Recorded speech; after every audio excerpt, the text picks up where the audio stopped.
In. Before that, let's go across to Nimesh to find out what the D Street chatter is today. Nimesh.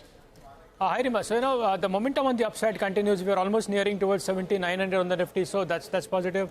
And the good part is for the last 2 days, the momentum on the upside is backed by institutional activity as well. So even in today's trade, the volumes are on the higher side, and there is a lot of action by the large institutions. The bias still toward the financial names in terms of buying, but even in today's trade, outside of financials as well, there is a lot of interest in select pharma names. A lot of mid-cap ITs buzzing in trade today, so that's something backed by institutional activity. I guess the mid-cap index may look just 0.5% higher, but there is a lot of stocks which are buzzing in the broader markets as well, and that shows that the participation has picked up from retail investors as well in the broader market. So again, that momentum continues on the back of buying interest from HNIs and retail investors in the broader market. But today, I guess the momentum is on the upside, and this is backed by institutional buying as well, is what I understand from dealing rooms.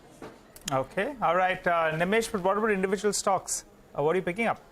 Hi, Nigel. So in terms of individual names, the first stock on my list today is ESAB India, a very illiquid stock, so to speak, but there was a large block, nearly 2.5% equity change hands today, and I believe one of the domestic mutual fund was a seller in today's block, and I guess it looks like it's a clean out trade from that domestic mutual fund, so that disclosure could be important for ESAB India. The second stock is CE Infosystem, MapMy India. We got the management last week. They were quite bullish as well.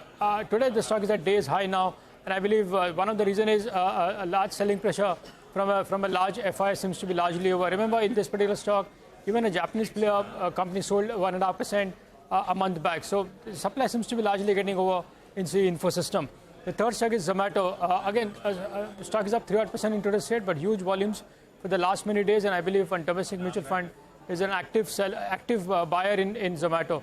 Also, the feedback is that maybe the block which was expected in Zomato will get pushed to now post earnings. So even that supply overhang may not be there in the near term. And the last stock is Patanjali. Again, this stock is in T2T, so you can't do the intra trades. But I believe even in Patanjali, a selling pressure from a domestic mutual fund is largely over. Today was the last lot, and after that, we've seen a bit of an uptake in Patanjali as well in today's trade. Nimesh, thank you very much for joining in. Let's move on.